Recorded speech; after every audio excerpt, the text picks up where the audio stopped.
Do you want to check comments on Twitter X? You can see all comments on X posts with just a few simple steps.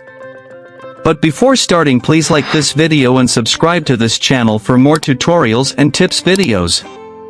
I've also added some helpful tools and apps in the description. Check them out.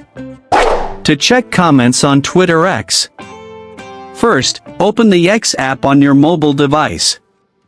Once you are on X, find the tweet you want to check for comments. To see comments on your own post, go to your profile first. To view comments on someone else's tweet, scroll through your Twitter home screen. Once you find the tweet, tap on it.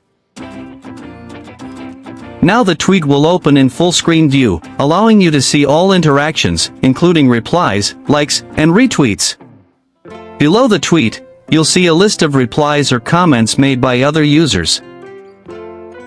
Now, you can read comments, like, reply, or retweet them. You can also sort comments by most relevant, most recent, or most liked.